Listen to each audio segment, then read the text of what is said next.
دنیا کے اندر جتنے بھی شعبہ جات ہیں اور ان شعبہ جات سے جتنے بھی لوگ وابستہ ہیں،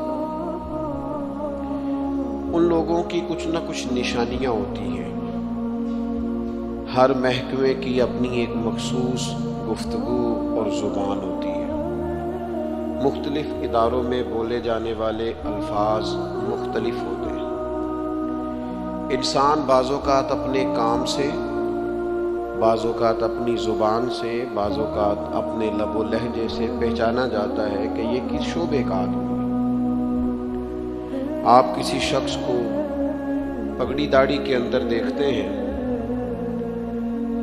تو اگرچہ اس نے فقط سنت شریعت سمجھ کر ہی اسے رکھا ہوا ہوتا ہے، لیکن اسے دیکھ کے بعض لوگ کہہ دیتے ہیں حافظ صاحب تشریف لائیے، قاری صاحب یہاں بیٹھیے، حضرت یہاں آ جائیے، کیونکہ عرف عام کے اندر یہ مزاج ہوتا ہے کہ داڑھی شریف، امامہ شریف یہ وضاقت علماء کی، قراء کی، حفاظ کی ہوتی ہے۔ اسی طریقے سے اگر کسی شخص کو آپ دیکھتے ہیں کہ اس نے ایک مخصوص لباس پہنا ہے اور ایک مخصوص آلہ گلے میں لٹکایا ہوا ہے، تو آپ اسے دیکھ کر پہچان جاتے ہیں کہ یہ شخص ڈاکٹر ہے، تو آپ اس سے ظاہر ہے اس کے شعبے کے بارے میں گفتگو کرنی شروع کر دیتے ہیں۔ کسی بھی شعبے سے تعلق رکھنے والا کوئی بھی شخص ہوتا ہے، اس کی کچھ علامات ہوتی ہیں، اس کے کچھ اوصاف ہوتے ہیں، اس کے اندر کچھ خوبیاں پائی جاتی ہیں۔ اس کے اٹھنے بیٹھنے، کام کرنے سے اور گفتگو کرنے سے اندازہ ہو جاتا ہے کہ بندہ کس شعبے کا ہے، کس مزاج کا ہے، کس طبیعت کا ہے۔ تو دنیا کے اندر اگر بہت سارے لوگ اپنے معاملات سے، گفتگو سے، آنے جانے سے پہچانے جاتے ہیں، تو بلا مثال و بلا تشبیہ سمجھانے کے لیے عرض کرتا ہوں، بندہ مومن کے اندر بھی کچھ خوبیاں ہوتی ہیں۔ جس طرح ڈاکٹری کی ڈگری لینے کے وجہ سے وہ ایک انسان تھا، عام آدمی تھا، لیکن ڈاکٹر بننے کے بعد اس کے اندر کچھ اضافی خوبیاں آئیں گی تو اسے ڈاکٹر مانا جانا پہچانا جائے گا۔ عالم بننے کے بعد یا کسی بھی شعبے کا کوئی بھی ماہر بننے کے بعد اس کے اندر کچھ مخصوص خوبیاں آتی ہیں تو پھر اسے اس نام سے پکارا جاتا ہے۔ یاد رکھیے گا میرے عزیز، عام بندہ، عام انسان جب مسلمان ہو جاتا ہے، جب مومن ہو جاتا ہے، کلمہ پڑھ لیتا ہے، اللہ رسول پر صدق دل سے ایمان لاتا ہے، اس کے اندر کچھ علامات پیدا ہوتی ہیں، اس کے اندر کچھ خوبیاں آتی ہیں، اس کا اٹھنا بیٹھنا، بات کرنا وہ بدل جاتا ہے۔ وہ جب کسی اچھی چیز کو دیکھتا ہے تو ماشاءاللہ کہتا ہے، سبحان اللہ کہتا ہے۔ وہ کسی چیز پر شکر ادا کرتا ہے تو الحمدللہ کہتا ہے۔ وہ جب بات چیت کرتا ہے تو اس کے لفظوں، جملوں، بات کرنے کے انداز سے محسوس کیا جا سکتا ہے کہ بندہ مسلمان ہے، مومن ہے۔ تو صاحب ایمان شخص وہ اپنی علامات سے پہچانا جائے گا، اگرچہ صبح قیامت تو یہ دیکھا جائے گا کہ اس کے اندر ایمان کتنا تھا، گہرائی کتنی تھی، لیکن روزمرہ کے معاملات کے اندر اسے خود بھی سمجھنا چاہیے، خود بھی اپنا اسے محاسبہ کرنا چاہیے کہ میرے اندر ایمانداری کتنی ہے اور میں مومن کتنا ہوں، اس بات پر اسے غور کرنا چاہیے۔ قرآن مجید کی مختلف آیات کے اندر اللہ تعالیٰ نے صاحب ایمان لوگوں کی علامات کو اور نشانیوں کو بیان فرمایا ہے۔ آپ سورہ بقرہ پڑھیں گے تو ھدی للمتقین الذین یؤمنون بالغیب ویقیمون الصلاۃ ومما رزقناہم ینفقون، یہ علامات صاحب ایمان کی بیان کی۔ سورہ مومنون کے آغاز میں اللہ تعالیٰ نے صاحب ایمان لوگوں کی علامات کو بیان کیا، مختلف جگہوں پر مختلف انداز۔ قرآن حکیم کے اندر صاحب ایمان لوگوں کے تذکروں کو اللہ کریم نے بیان فرمایا۔ میں نے سورہ انفال کا ایک مقام آپ کے سامنے تلاوت کیا ہے۔ ان آیات کے اندر اتر کر، ان کی گہرائی میں غور کر کے، اور ان آیات کے اندر اللہ تبارک و تعالیٰ نے جو انداز کریمانہ اپنے کلام میں اختیار فرمایا ہے، اور جس خوبصورت پیرائے میں اور جس خوبصورت ترتیب میں اور جس حسن معنوی کے ساتھ قرآن مجید نے بندہ مومن کی شانوں کو بیان فرمایا ہے، اس پہ ذرا اتر کر دیکھیں، اس کا ذرا کیف لے کر دیکھیں۔ فرمایا انما المؤمنون الذین اذا ذکر اللہ وجلت قلوبہم، فرمایا بے شک ایمان والے تو وہ لوگ ہیں جب اللہ کا ذکر کیا جاتا ہے تو ان کے دل ڈر جاتے ہیں.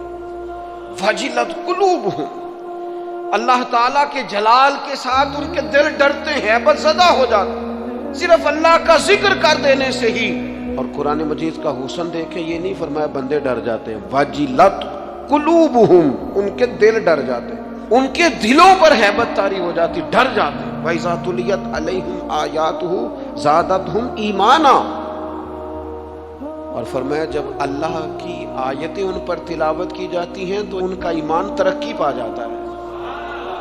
اللہ کا ذکر ہو تو دل ڈر جاتے ہیں، قرآن مجید پڑھا جائے تو ایمان ترقی پذیر ہو جاتا ہے، مضبوط ہو جاتا ہے، اس کے اندر اللہ تبارک و تعالیٰ کیف میں اضافہ کر دیتا ہے. یہ صاحب ایمان آدمی کی شان ہے.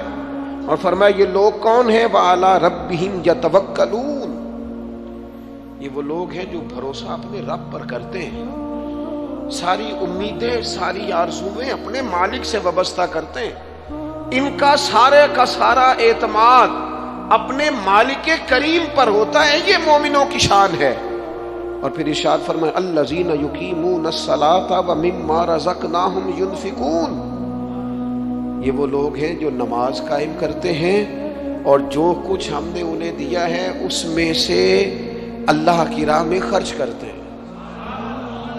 ایک تو ان کے دل ڈر جاتے ہیں اللہ کے ذکر سے، دوسرا یہ کہ جب قرآن مجید کی آیات تلاوت کی جاتی ہیں تو ایمان ترقی پاتا ہے، تیسرا یہ کہ یہ لوگ اپنے رب پر بھروسہ کرتے ہیں، چوتھا یہ کہ نماز کو قائم کرتے. الذین یقیمون الصلاۃ، نماز قائم کرتے ہیں اپنے ظاہری اور باطنی تمام آداب کے ساتھ، نماز پابندی سے ادا کرتے ہیں. مما رزقناہم ینفقون، اور جو ہم نے ان کو دیا ہے اس میں سے خرچ کرتے ہیں ہماری راہ میں. اللہ کریم نے فرمایا یہ جو 5 علامتیں ہیں، 5، اللہ تعالیٰ کا ذکر ہو تو دل ڈر جائے، وَإِذَا تُلِيَتْ عَلَيْهِمْ آيَاتُهُ زَادَتْهُمْ ایمانا، قرآن پڑھا جائے تو ان کا ایمان ترقی پا جائے، وَعَلَىٰ رَبِّهِمْ يَتَوَكَّلُونَ، اپنے رب پر بھروسہ کریں. الَّذِينَ يُقِيمُونَ الصَّلَاةَ، وہ لوگ جو نماز قائم کرنے والے ہوں، وَمِمَّا رَزَقْنَاهُمْ يُنْفِقُونَ، اور جو ہم نے انہیں دیا ہے اس میں سے ہماری راہ میں خرچ کرنے والے ہوں. فرمایا جن لوگوں کے اندر یہ 5 علامتیں پائی جائیں گی، اولئک ھم المؤمنون حقا، فرمایا یہ سچے مومن ہیں. کرتے پھریں اپنے حساب سے لوگ تشریح نکالتے پھریں کہ میرے سے اچھا مسلمان کون ہوگا، لیکن رب کو قرآن کہتا ہے اپنا محاسبہ کر کے دیکھ لو، اس کا ذکر ہو تو دل ڈرتا ہے. اپنا محاسبہ کر کے دیکھ لو، قرآن کی آیتیں پڑھی جائیں تو ایمان میں ترقی ہوتی ہے. اپنے آپ سے پوچھ لو رب پر بھروسہ کتنا ہے، اپنے آپ سے سوال کرو نماز قائم کرنے میں تمہارا معیار کیا ہے. یہ دیکھو کہ تم اللہ کی راہ میں خرچ کرنے کے معاملے میں کتنے سخی واقع ہوئے ہو. اگر یہ 5 باتیں پائی جاتی ہیں تو اولئک ھم المؤمنون حقا، میرا رب فرماتا ہے یہ وہ سچے مومن ہیں جنہیں رب سچا مومن فرماتا ہے. یہ اللہ کا فیصلہ ہے کہ اولئک ھم المؤمنون حقا، یہ سچے مومن ہیں، یہ سچے مومن ہیں، یہ سچے مومن ہیں. اللہ کہتا ہے یہ ہیں جو میں تمہیں بتا رہا ہوں، یہ ہیں میرے بندے، یہ سچے مومن. یا اللہ تو انہیں کیا دے گا، کیا عطا کرے گا جب تو کہہ رہا ہے کہ اولئک ھم المؤمنون حقا، یہ سچے. یہ قرآن مجید کا مزہ تو لو یار کتنا زیادہ ہے. یہ سچے مومن ہیں، یا اللہ تو کیا دے گا انہیں. فرمایا لہم درجات عند ربہم، ان کے درجے ان کے رب کے پاس ہیں.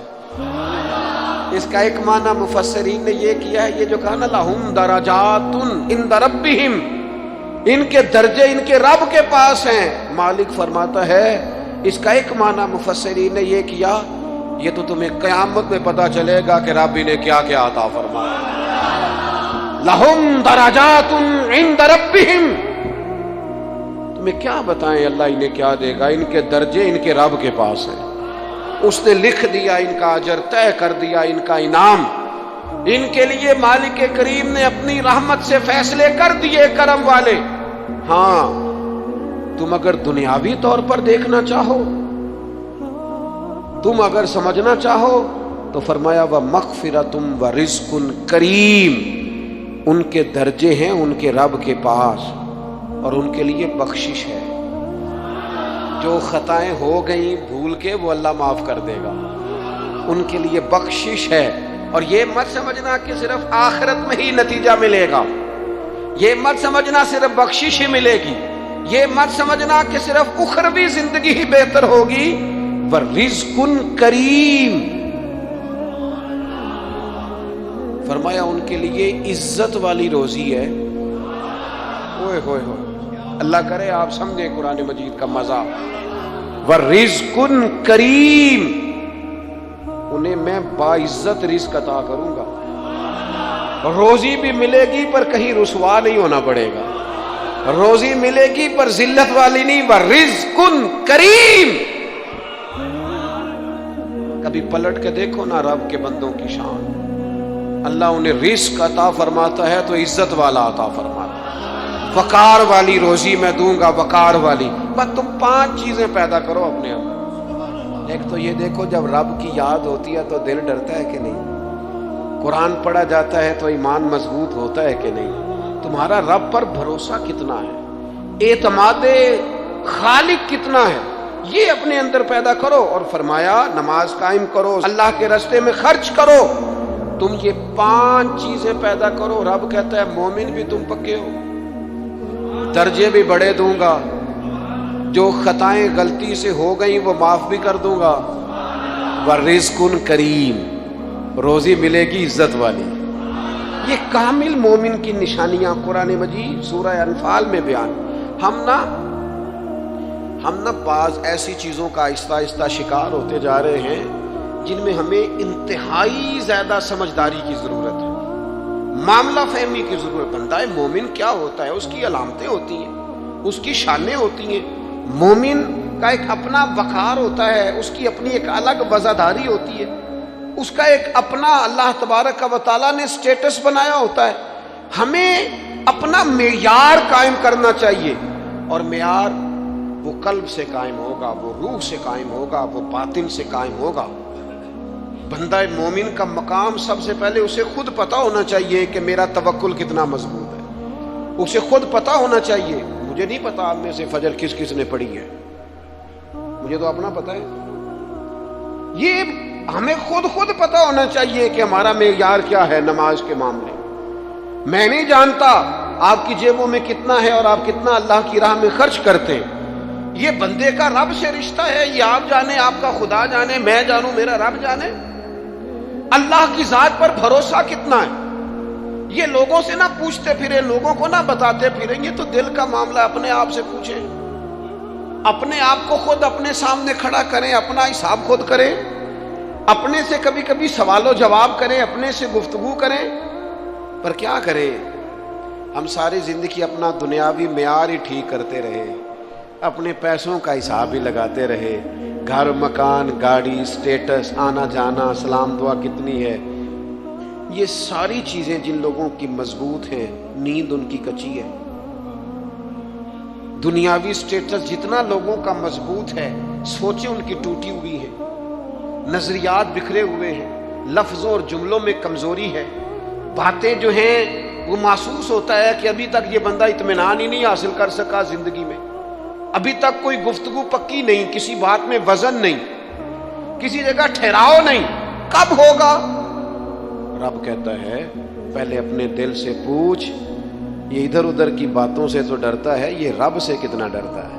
پتہ ہے نبی پاک علیہ السلام کے صحابہ کا سٹیٹس کیا تھا، معیار کیا تھا رب سے ڈرنے کا؟ 2 چیزیں ایمان کو مضبوط کرتی ہیں، ایک رب سے ڈرنا، ایک اس کی رحمت کی امید رکھنا۔ اللہ تعالیٰ کی رحمت کی امید بھی رج کے رکھنی ہے، اور اس سے ڈرنا ہے تو پھر بھی ذرا صحیح کر کے ڈرنا ہے، کچا پکا نہیں ڈرنا۔ ڈرنے کی کہانی نہیں بنانی کہ ہو جی اللہ سے ڈر لگتا ہے، وہ ڈرنا ہے۔ اس ڈرنے سے مطلب ہو کہ اعمال ثمرے، اخلاق کردار کے معاملے میں انسان مضبوط ہو جائے، دیانتدار ہو جائے، سچائی والا ہو جائے، صبر و تحمل والا ہو جائے، امید بھی رج کے رکھنی ہے، ڈرنا بھی رج کے ہے۔ ایک بات ہے سیدنا عمر کی، شیر کی باتیں شیروں جیسی، حضرت فاروق اعظم کی ایک بات اس مضمون پر بڑی طاقتور ہے۔ حضرت عمر فرمایا کرتے تھے مجھے اپنے رب کی رحمت سے امید اتنی ہے کہ نبیوں رسولوں پیغمبروں کے بعد اگر یہ اعلان ہوا نا کہ ساری دنیا کے لیے فیصلہ اور ہے، ایک بندہ صرف جنت میں جائے گا، تو حضرت عمر کہتے ہیں مجھے پکا یقین ہے رب بڑا مہربان ہے، عمر کو جنت دے گا۔ یہ میری امید ہے اپنے مالک سے، وہ بڑا کریم ہے، مجھے پتا ہے میرے اوپر بڑی رحمت کرتا ہے، مجھ سے میرا مالک بڑا پیار کرتا ہے، اس نے کہنا چل تو کمزور ہے سب سے تو جنت میں جانا۔ فرمایا جو بغیر حساب کے ایک جنت میں جائے گا، لگتا ہے میرے اوپر کرم کرے گا میں جاؤں گا، لیکن حضرت عمر کہتے ہیں مجھے ڈر اتنا لگتا ہے، اس لیے کہ جتنا کریم ہے نا اتنا بے نیاز بھی ہے، تے بے پرواہ نال یاری لا کے پیندے نے دکھ سہنے۔ کہتے ہیں اس کی بے پرواہی سے اتنا ڈرتا ہوں کہ اگر قیامت میں اعلان ہوا نا سب جنت میں چلے گئے، ایک رکے اس کا حساب سخت ہے، اس سے باز پرس کرنی ہے، استفسار کرنا ہے، ایک رکے تو حضرت عمر کہتے ہیں مجھے ڈر لگتا ہے کہ وہ بندہ میں ہی ہوں گا جسے روک لیا جائے کہ تو ٹھہر پہلے تیرا حساب لمبا ہے۔ امید بھی رج کے اور خوف بھی رج کے۔ کچھ لوگ صرف خوف کا شکار ہیں، وہ بھی ٹھیک نہیں، کچھ نری امید ہی امید کی بات کرتے ہیں، ڈرتے نہیں۔ الایمان بین الخوف والرجاء، ایمان خوف اور امید کی درمیانی کیفیت کا نام۔ اپنے آپ کو دیکھیں، اپنے اوپر غور کریں، اپنے دل کا معیار چیک کریں۔ بندہ مومن کی کچھ علامتیں ہوتی ہیں، اس کی کچھ شانیں ہوتی ہیں، ان شانوں پر غور کریں۔ ہم نہ جب تک اپنے باطن کو مضبوط نہیں کر لیتے، جب تک ہم روحانیت کی مضبوطی اپنے اندر پیدا نہیں کر لیتے، اور جب تک ہم روحانی طور پر طاقتور نہیں ہو جاتے، آپ لاکھوں روپے کا جوڑا پہن لیں اور آپ کا قد بڑا اونچا ہو اور آپ کا چہرہ بڑا روشن ہو، لیکن اندر اگر نور نہیں ہے نا میرے دوست، تو لوگ تو ہو سکتا ہے آپ کی فوٹو بڑے شوق سے کھینچے کہ بڑا قد کاٹ ہے، لیکن آپ بے قرار ہیں۔ آپ کو پتہ ہے کہ اس مہنگے لباس کے اندر میرا دم گھٹ رہا ہے، آپ کو محسوس ہوتا ہے کہ اس کشادہ مکان کے اندر بھی مجھے بے قراری محسوس ہوتی ہے، آپ اپنے اندر ایک عجیب سی تکلیف محسوس کرتے ہیں، لیکن اگر آپ کا باطن مضبوط ہو جائے، اللہ پہ بھروسہ ہو جائے، زندگی اس کی بارگاہ میں جھکنے والی ہو جائے، رسول پاک کے دروازے کی گدا بن کے بندہ جینا شروع کر دے، آپ یقین کریں سادے کپڑوں کے اندر بھی کئی دفعہ بندہ محسوس کرتا ہے یار میرا لباس تھوڑا سا سستا ہے، پر اللہ تعالیٰ نے جو مجھے ایمان عطا کیا ہے وہ سب سے زیادہ مہنگی چیز ہے، وہ سب سے زیادہ طاقتور چیز ہے۔ اپنے باطن میں خاص خصوصیات پیدا کریں، اپنے آپ کو ٹائم دیں، اپنی قلبی کیفیات پر زیادہ توجہ کریں۔ زیادہ مجھے فوٹو شوٹو کھینچنے کا زیادہ تجربہ نہیں ہے، مصروفیات زیادہ رہیں تو میں اس طرف نہیں آ سکا۔ ایک بچے نے مجھے، ایک دوست نے ایک دن بتایا کہ وہ تصویر کھینچنے کے بعد پھر اس پر کچھ کام ہوتا ہے تو فوٹو اور زیادہ سونی لگنے لگ جاتی ہے۔ اس نے بات کر دی، میں نے سن لی، وہ بات کر کے گزر گیا۔ تھوڑی دیر کے بعد مجھے کہنے لگا پریشانی ہے، میں نے کہا نہیں، کہنے لگا میں نے ایک سادی سی بات کی تھی، پتہ نہیں کوئی آپ تو کہیں کھو گئے، اس کے بعد میں نے دو چار باتیں کی ہیں پر آپ نے ہاں نہ ہی نہیں کی، توجہ نہیں کی۔ میں نے اس سے کہا، میں نے کہا پتر تو آکھیا ہے فوٹو تے تھوڑی محنت ہو جائے تو سونی لگن لگ جاندی، تے میں سوچن لگ پیا جے بندہ تھوڑی جی محنت دل تے بھی کر لے، تھوڑی جی محنت نہ دل تے کریے تے جے کدے وہ سونا ہو جائے نا، پاک ہوویں تے پاک ہی ملدا ہی، تے بنا پاکوں پاک نہیں ملدا۔ سارے جسم دے دھون دے نالوں اکو دھولا ہے ٹکڑا دل دا۔ اگر تھوڑی سی محنت روح پہ ہو جائے، تھوڑی سی اندر تھوڑی توجہ کرے، وہ اگر تھوڑا چمکدار ہو جائے نا، کچھ غلاظتیں، کچھ نفرتیں، کچھ قدورتیں نفرتیں، کچھ عداوتیں، کچھ تکبر، کچھ حسد، کچھ بددیانتیاں، کچھ یہ چیزیں تھوڑی نکل جائیں، آپ یقین کریں بڑا چمکدار ہو جائے دل، بڑا سونا ہو جائے، بڑا حسین ہو جائے. یہ باطن ٹھیک ہو جائے نا تو اللہ کی ساری مخلوق حسین لگنے لگ جاتی. بندے کو نا کچھ عجیب سی کیفیات سے اللہ مالا مال کرتا ہے. اسے کوئی اللہ تعالیٰ ایسا انشراح صدر دیتا ہے، دل کو ایسا ٹھنڈا کرتا ہے، سکون نصیب ہو جاتا ہے. نبی اکرم نور مجسم شفیع معظم صلی اللہ تعالیٰ علیہ وآلہ وسلم سے پوچھا گیا، یا رسول اللہ ایمان کیا ہے؟ ایک کیفیت کا نام ہے نا. ایمان کی صورت تو نہیں ہوتی، ایمان کا روپ تو نہیں ہوتا، وہ مجسم شکل میں تو نہیں ہوتا، ایک باطنی کیفیت ہے نا. یا رسول اللہ صلی اللہ تعالیٰ علیہ وسلم آپ سب سے اعلیٰ، اس کا معیار آپ ہی جانتے، کریم بتا دیجئے، ایک بندہ نوازی فرمائیے ایمان کیا ہے؟ نبی اکرم صلی اللہ تعالیٰ علیہ وسلم نے فرمایا، جب تمہاری نیکی تمہیں خوش کرنے لگے اور جب تمہارا گناہ تمہیں غمگین کرنے لگے تو مطلب یہ ہے کہ تم مومن ہو. اور اگر گناہ کر کے بھی تم غمگین نہیں ہوتے، تکبر کر کے بھی تم غمگین نہیں، حسد کر کے بھی غمگین نہیں، حرام کھا کے بھی غمگین نہیں، لوگوں کا دل توڑ کے بھی غمگین نہیں، کسی کے حق پہ قبضہ کر کے بھی تمہیں غم کوئی نہیں، بہت سارے لوگوں کو بیوقوف سمجھ کر، نادان سمجھ کر، احمق کہہ کر، جاہل کہہ کر، عزتیں اتار کر بھی تم غمگین نہیں ہوتے، تو اس کا مطلب ہے تم نے معیار ایمان کو نہیں پایا. حضور فرمانے لگے نیکی خوش کرے اور گناہ تجھے غمگین کرے. آپ یقین کریں اب نہیں کرتا لوگوں کو گناہ غمگین.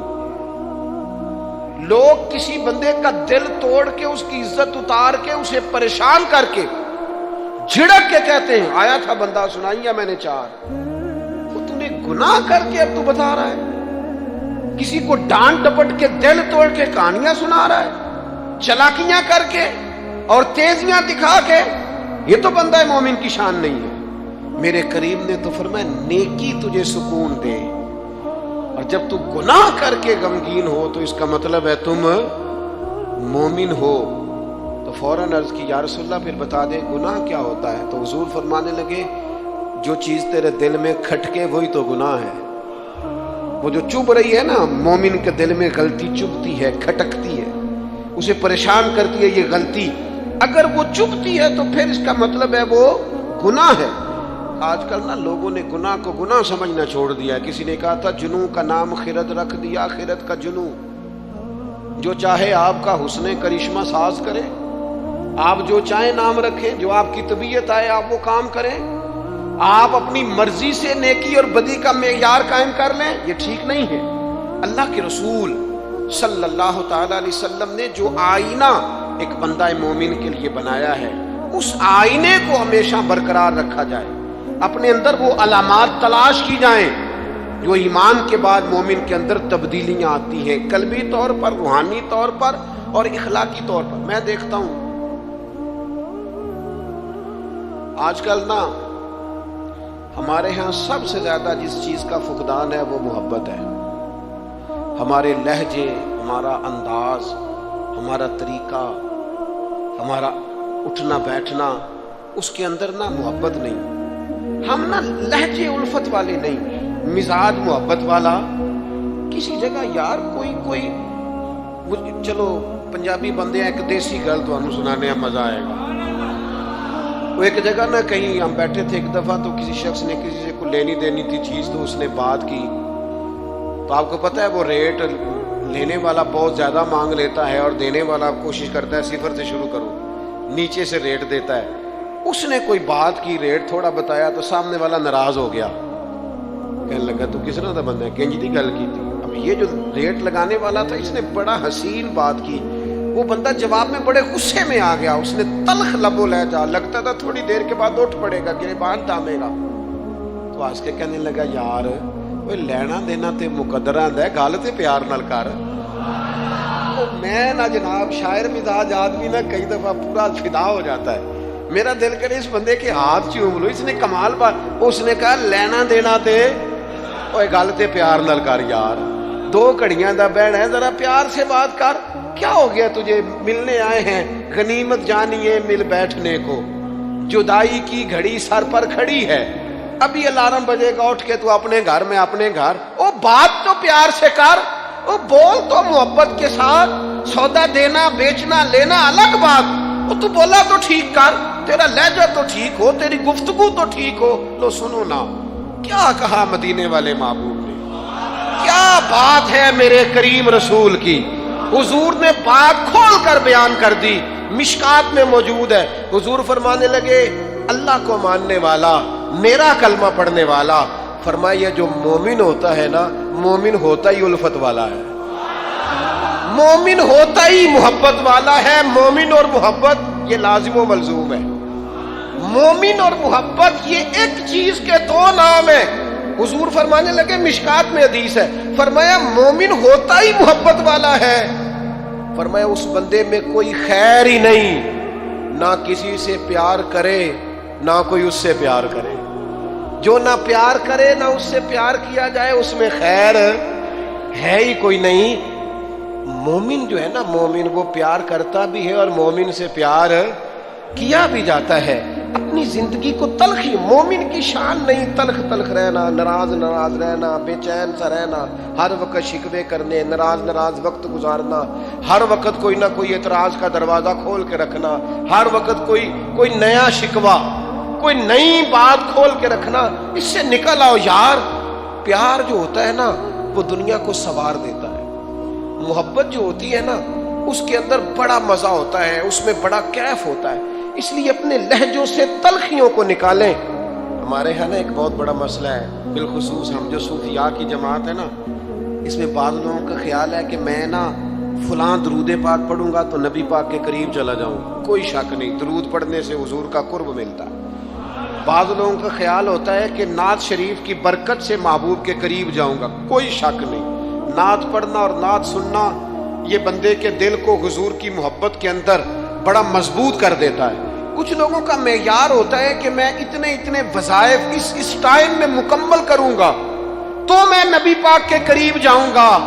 تو حضور نے تو خود بتا دیا میرے قریب کون ہے۔ درود پاک پڑھنے والے کو بھی قریب بیان کیا حضور نے، جہاد کرنے والا، عبادت کرنے والا، ریاضت کرنے والا، دین کی خدمت کرنے والا، یہ سب حضور کے قریب ہے۔ پر نبی پاک علیہ السلام نے فرمایا تم میں سے، یہ بخاری ہے، فرمایا تم میں سے میرے یہاں میرے قریب سب سے محبوب وہ شخص ہے جس کے اخلاق زیادہ اچھے ہیں، جس کا رویہ لوگوں کے بارے میں ٹھیک ہے، جس کی نیتیں، ارادے، لہجے لوگوں کے حق میں نرم ہے، وہ میرا محبوب ہے۔ حضور فرماتے ہیں میرا محبوب ہے، میرا وہ پیارا بندہ ہے، وہ میرا محبوب ہے امتی۔ تو حضور کا محبوب بننے کا بہترین طریقہ یہ ہے کہ اپنا اخلاق ٹھیک کیا جائے۔ ایک بات اور کرنی ہے، جو دور میرا اور آپ کا دور ہے نا، یہ تیز لوگوں کا دور ہے، چالاک لوگوں کا دور ہے۔ لوگ ایسی بات سناتے ہیں کہ بندہ حیران ہو جاتا ہے۔ چالاک مزاج، تیز طبیعت، میں نے اپنی زندگی میں بڑے تیز لوگ ناکام ہوتے دیکھے اور بڑے بھولے بندے، سیدھے سادے، لیکن ان لوگوں کو اللہ تعالیٰ نے اتنا نوازا ہے، اتنا کرم فرمایا ہے۔ لو سنو، ترمذی ہے، نبی اکرم صلی اللہ تعالیٰ علیہ وسلم نے فرمایا جو مومن ہوتا ہے نا وہ بھولا بھالا ہوتا ہے اور شرافت والا ہوتا ہے۔ بلکہ ایک حدیث میں تو حضور فرماتے ہیں مومن اتنا بھولا ہوتا ہے کہ سامنے والا اسے بیوقوف سمجھنے لگ جاتا ہے، اس کا خیال ہوتا ہے اسے تو عقل ہی کوئی نہیں، مومن بھولا بھالا۔ اور ایک حدیث میں یہ بھی لفظ ہے کہ جنت میں اکثر بھولے بھالے لوگ جائیں گے۔ یہ جو تیزیاں ہیں نا، انسان کا سمجھدار ہونا اور بات ہے، انسان کا تدبر والا ہونا، فہم و فراست والا ہونا اور بات، لیکن چلاک ہونا، مکار ہونا، شیشے میں اتارنا، لوگوں کو اپنے قابو میں کرنے کی کوشش کرنا، اس کو شریعت پسند نہیں کرتی۔ تو نہ بندوں کو چلاکی کر کے قابو نہ کر، محبت سے قابو کر، اخلاق سے قابو کر۔ تو اپنے انداز بڑی عجیب داستان سرائی کر کے لوگ دنیا کو جیتنا چاہتے ہیں، اس سے انسان کے اندر کمزوری آتی ہے، کچھ جگہ ایسی ہوتی ہیں جہاں تیزیاں. مجھے ایک بات میرا بڑا دل کر رہا ہے، کر لوں، ٹائم تھوڑا رہ گیا ہے. حضرت خواجہ معین الدین صاحب چشتی رحمۃ اللہ علیہ نا، خواجہ قطب الدین صاحب بختیار کاکی رحمۃ اللہ علیہ سے ملنے کے لیے یہاں آئے دلی میں، اپنے مرید سے ملنے. سب لوگوں سے ملاقات ہوئی تو ایک شخصیت ایسی تھی جن سے خواجہ صاحب کا خیال تھا ملاقات ہوگی، لیکن ملاقات نہ ہو سکی. خواجہ صاحب خود ملنے چلے گئے. وہ بھی کچھ دینی تعارف رکھتے تھے. آپ نے فرمایا ملنے کیوں نہیں آئے؟ وہ کہنے لگے کیسے ملنے آتا، یہاں میرا بڑا روب تھا، مجھے لوگ جانتے تھے، لیکن آپ نے قطب الدین کو یہاں بٹھا دیا ہے، سب لوگوں کی توجہ ہی ان کی طرف ہو گئی ہے، تو میں کیسے ملنے آتا. خواجہ معین الدین صاحب رحمۃ اللہ علیہ خواجہ قطب صاحب سے فرمانے لگے بیٹے کسی کا دل توڑ کے کام نہیں کیا جاتا دین کا، تو سامان باندھ چلے، تو میرے ساتھ اجمیر چل، دلی رہنا ہی نہیں. انہوں نے کہا حضور جو حکم ہو. انہوں نے سارا سامان سمیٹا، اونٹوں پہ رکھا، روانگی ہونے لگی. جب دلی سے باہر نکلے نا شہر سے، تو سارا شہر امڑ آیا، حتیٰ کہ بادشاہ وقت بھی منتیں کر رہا ہے، لوگ رو رہے ہیں حضور خواجہ قطب کو نہ لے کے جانا. اس شخص کے درد نے پورے شہر کو درد والا بنا دیا. اس کی تہجد کے وقت کی دعاؤں نے بڑے لوگوں کو مصلی پہ کھڑا کر دیا. اس شخص کا اللہ پر بھروسہ بڑے لوگوں کو ایمان کو تقویت دیتا ہے. حضور مہربانی کریں نہ لے کے جائیں. اتنے سارے لوگ رونے لگے اور رنگ اور ہو گیا. حضرت خواجہ معین الدین صاحب فرمانے لگے پتر سامان اتارو، مصلی بچھاؤ، دلی میں رہنا ہے. یہ بھی ایک پیغام ہے، اسے بھی آپ نے یاد رکھنا ہے. خواجہ قطب الدین صاحب کہنے لگے حضور آپ نے فرمایا تھا کسی کا دل توڑ کے نہیں رہنا. فرمانے لگے اتنے سارے لوگوں کا دل ٹوٹنے سے بچاتے بچاتے کسی ایک کا ٹوٹ بھی جائے تو خیر ہے. اب کسی ایک کا دل بچاتے ساری دنیا کا دل توڑ دیں. اللہ کرے آپ کو اس بات کی بھی سمجھ آئے. ہم نا بعض اوقات کسی ایک کا دل بچاتے، ایک کا، صرف اپنا گھر بچاتے ساری دنیا توڑنے لگے ہو. صرف ایک شخص کی رضا کی خاطر ساری دنیا کو توڑ دو گے. ایسا نہ کرنا اپنی زندگی میں. یہ مت دیکھنا کہ کسی ایک دو تین بندوں کے نفع کے لیے امت کا، قوم کا، ملت کا نقصان کر دو. یہ کام کبھی نہ کرنا. ذاتی مفادات کو ہمیشہ چھوڑ کے قومی، دینی اور ملی مفادات کو مقدم رکھنا. جو لوگ قومی مفادات کی بات کرتے ہیں نا، وہ لوگ دنیا کے اندر خیر بانٹا کرتے ہیں. لیکن ہم اکا دکا چند ایک لوگوں کی خوشنودی کے لیے پوری ملتوں کو تباہ کرتے ہیں. یہ کام کبھی نہ کرنا. اللہ ہمیں سمجھنے کی توفیق عطا فرمائے. ویڈیو دیکھنے کا شکریہ. اگر آپ چینل پر نئے ہیں تو سبسکرائب کر لیں اور ساتھ ہی ساتھ بیل آئیکن پر بھی کلک کر دیں تاکہ یوٹیوب ہماری ہر ویڈیو کا نوٹیفیکیشن سب سے پہلے آپ کو بھیج دے. جزاک اللہ.